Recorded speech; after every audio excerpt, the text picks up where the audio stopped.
le sujet à aborder aujourd'hui.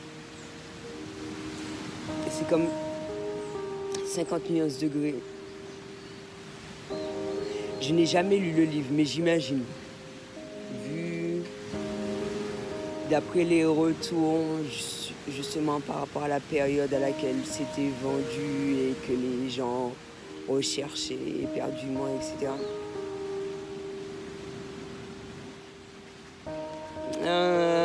Pour moi, j'ai jugé utile d'aborder ça. J'ai un peu parlé d'un certain nombre de choses, on va dire que c'est la suite. Il y a certaines choses que j'ai dites, c'est vraiment pour montrer mon ouverture d'esprit. Juste mon ouverture d'esprit. D'accord. La manière dont un couple va accepter un certain nombre de choses de son partenaire sans qu'il y ait l'acte sexuel dans la vie de tous les jours, etc., et arriver à l'acte sexuel. Lorsque on est ouvert d'esprit, ça ne veut pas dire qu'on accepte ça forcément dans la vie. C'est juste prendre conscience ou faire prendre conscience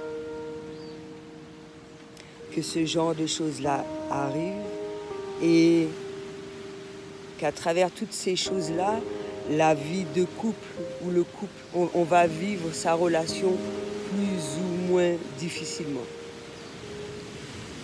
Parce que si j'en parle, c'est que j'ai pris conscience de cela. Et justement, à travers toute cette démarche-là, savoir à quel moment fixer ses limites ou pas. Et beaucoup ont tendance à croire, à travers des décisions ou des choix, que c'est une peur. Non, c'est pas une peur. Puisque moi, par exemple, j'ai dit que ça fait un moment que je suis célibataire, je ne suis pas dans le refus de rencontrer un certain nombre de personnes, etc. Donc là, c'est pas une question de peur, mais il y a des choses à travers tout cela que je ne souhaite pas vivre. Et c'est, j'estime, tout à fait normal, parce que j'ai un vécu à travers mon âge, à travers ma vie, etc. Et quand tu as mis en lumière un certain nombre de choses, c'est tout à fait normal. Et que tu as guéri d'un certain nombre de blessures, qu'il y a des choses que tu ne souhaites pas vivre et que le fait que tu as un niveau de conscience, il y a certaines choses dont tu vas être dans la compréhension de cela, selon le partenaire que tu vas avoir. Mais ça ne veut pas dire que selon le partenaire que je vais avoir, j'aime qu'on me fasse ci, qu'on me fasse ça, etc. Non. Tu peux être dans la compréhension, traverser un petit chemin de vie avec cette personne-là, parce qu'il n'y a pas de hasard, de rien, à travers les rencontres. Et de toute façon, on le sent, hein, si tu dois aller plus ou moins loin avec la personne. À travers notre relationnel, à travers nos échanges, ça permettra à la personne en face de soi d'être mise en lumière sur un certain nombre de choses et vice-versa. Parce que même si un certain nombre de blessures ont été guéries de mon côté, ça ne veut pas dire que c'est totalement fini. Moi, quand je parle de guérison de blessures, c'est de cette vie-là, mais de plusieurs réincarnations. Donc ça peut être vraiment long,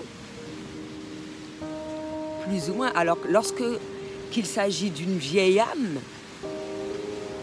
c'est énorme. Il y a beaucoup de guérisons et ça ne veut pas dire que la guérison ne va pas être effectuée totalement, que tu dois t'empêcher de vivre. Dans tous les sens du terme. T'empêcher d'avoir des relations, t'empêcher parce que tu es dans la spiritualité, t'empêcher d'exercer ton métier, etc. Quand on est guérisseur, on est des guérisseurs dès le départ. Dès notre naissance, on est des guérisseurs. Il y a beaucoup de richesses qui vont être apportées à travers les échanges, à travers les voyages, à travers les formations, etc. etc. Mais on est déjà guérisseur à la base. Et si chacun se dit « Ah ouais, je vais être guérisseur quand j'aurai guéri par exemple de toutes mes blessures », tu ne vas jamais appliquer, tu ne vas jamais effectuer ta mission de vie normalement dans tous les sens du terme, on va dire. Et en faire ton métier, machin, en avoir un retour financier par rapport à ça, etc. etc. Je ne comprends pas. Donc 50 Shades of Grey, qu'est-ce que moi je vois à travers tout cela, mes expériences, etc. Que mine de rien, on attire à soi des personnes, et quand c'est réciproque, attention, qui ont eu les mêmes blessures que nous, qui ont eu les mêmes blessures que nous et peuvent être dans la compréhension de cela. Et selon ton chemin de vie, c'est-à-dire la guérison de tes blessures, ton état de conscience, ça va permettre à ton partenaire de guérir plus rapidement s'il le souhaite, bien sûr. De guérir plus rapidement, etc. etc. C'est pour ça qu'il ne faut pas avoir cette crainte de rencontrer des gens.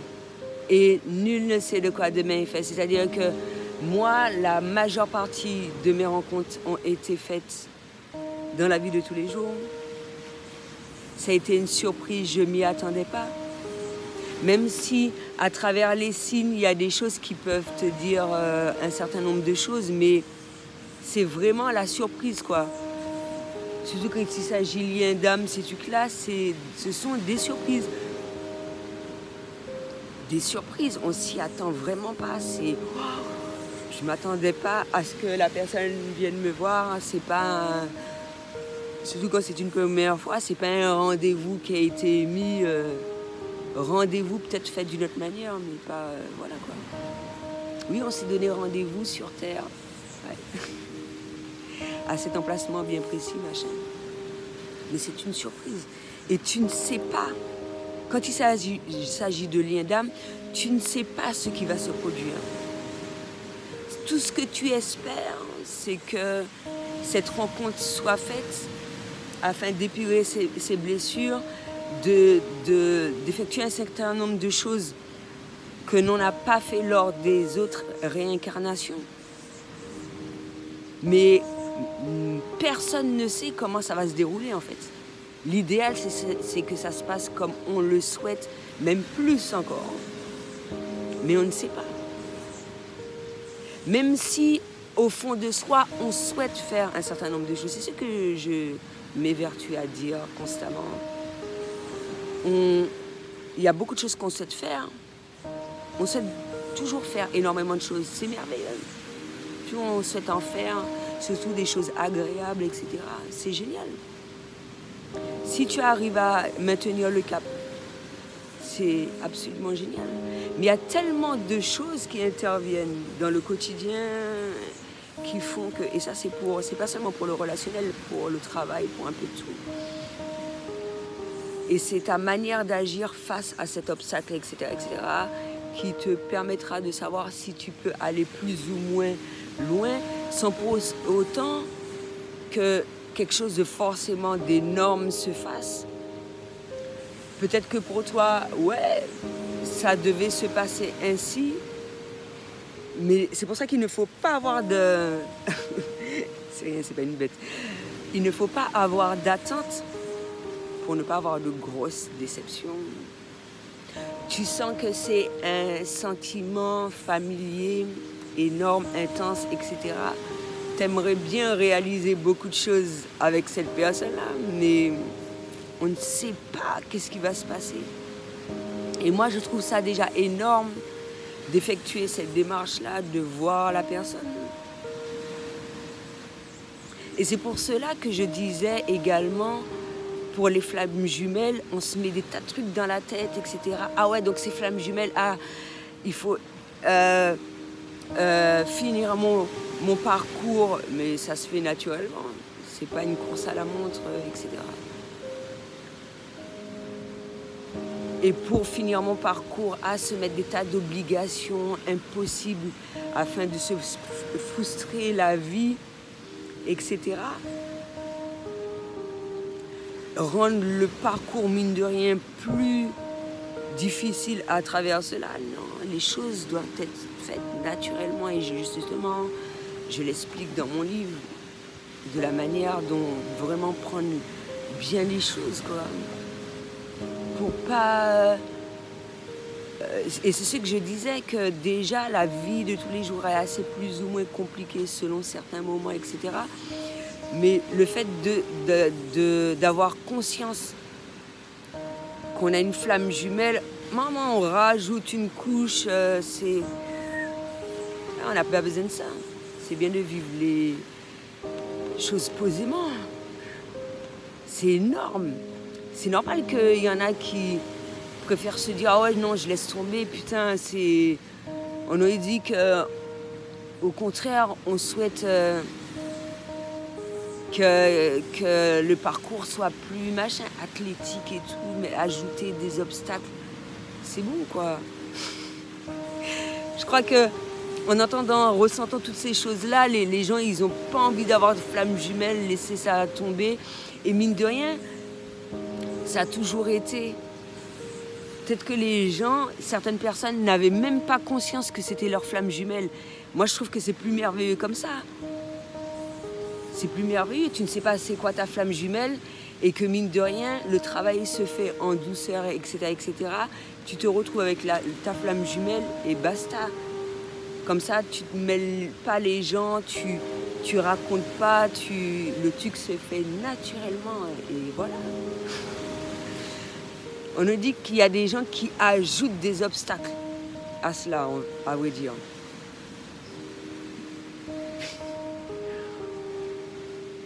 C'est vrai. Hein? Comme si c'était pas bien de vivre les choses simplement. Donc à travers cela, il y a un jeu amoureux qui peut être fait. Moi, je le dis amoureux parce que je vois les choses vraiment de manière merveilleuse.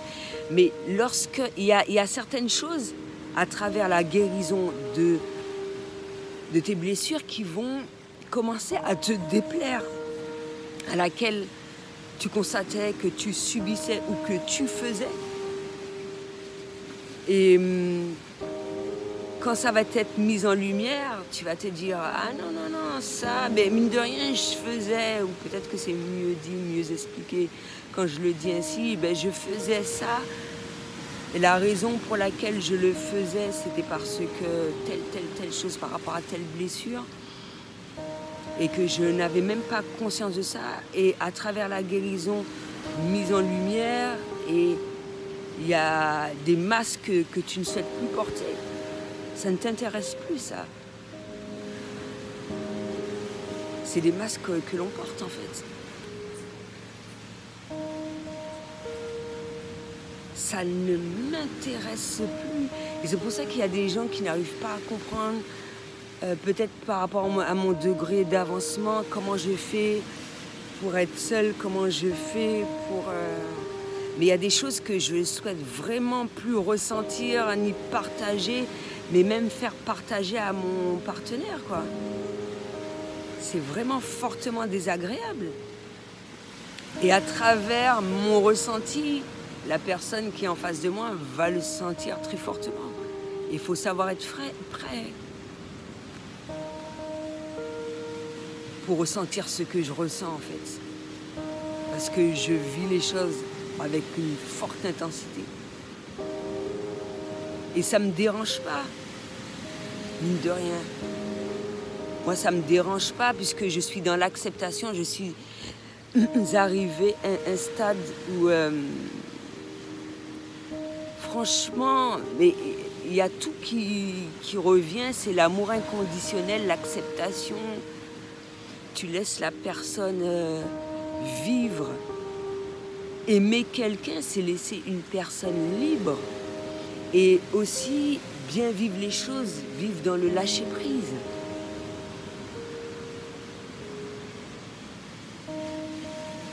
Ça ne fait pas partie d'une priorité de se dire ah ouais, il faut que j'ai un partenaire, même si c'est plus appréciable. Évidemment, c'est plus appréciable de vivre une vie à deux, mais pas à n'importe quel prix. Il faudrait choisir le bon partenaire. Ben oui.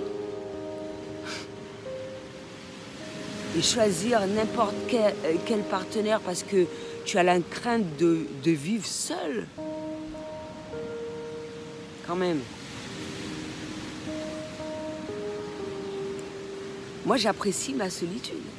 Ah, ce serait l'idéal que je trouve quelqu'un sur la même longueur d'onde, approximativement, pas comme moi. Mais comme je l'ai dit, je ne me refuse pas de rencontrer des gens. Et c'est bien de vivre les choses à fond, tout ça. Et puis, même si, au final, la personne ne reste pas avec soi ni quoi que ce soit, mais tu as parcouru un petit chemin de vie, tu n'as pas eu cette crainte d'accueillir cette personne-là, de vivre un agréable moment plus ou moins long avec cette personne-là. Et puis, voilà. Si ça n'a pas été plus loin, parce que ça ne devait pas être plus loin, et quand tu vis avec toutes ces choses-là, lâcher prise, acceptation, etc., eh ben c'est fait normalement. Pourquoi ressentir de la tristesse et ces trucs-là? S'il n'y a pas de problème de séparation, tous ces trucs, tu vis les choses normalement. La même manière que la personne est intervenue dans ta vie, tu la laisses repartir librement, avec de l'expérience en plus. C'est normal que tu vas sentir un certain nombre de choses. Parce que tout simplement, tu as voulu vivre quelque chose de merveilleux avec cette personne-là. Tu aurais préféré que ce soit plus long. Les choses ne se sont pas forcément passées comme tu le souhaites. Le temps de se dire ça, et puis se dire, bon, c'est pas grave. C'est pas grave.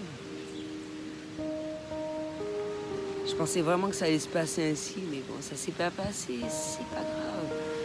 S'arrêter sur le merveilleux. Vivre dans l'instant présent. Et même s'il y a quelque chose à laquelle tu touches qui te déplaît, tu te dis, hop, ça aussi, ça me déplaît. De la manière que tu te rappelles d'un certain nombre de choses face à certaines personnes, etc. Mais là, c'est nouveau. Ah, c'est déplaisant. Oui, d'accord, c'est déplaisant. C'est telle chose qui rend la chose déplaisante, mais j'ai pas envie que ça soit déplaisant éternellement. Voilà quoi, je mets fin à cette sensation, émotion qui déplaît. Parce que c'est pas agréable. L'idéal, c'est de bien vivre les choses.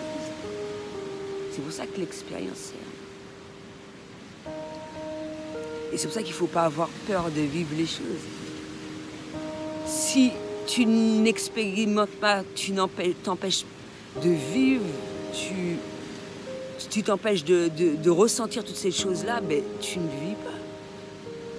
Une vie sans risque ne vaut pas la peine d'être vécue. Ça ne veut pas dire que tu vas chercher à souffrir ni quoi que ce soit.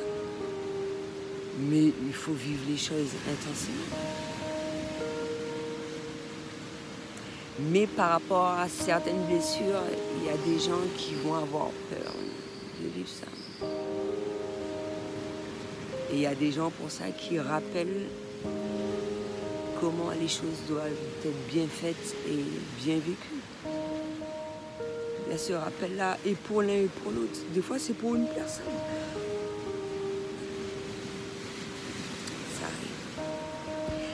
c'était tout ce que j'avais à dire pour aujourd'hui, David.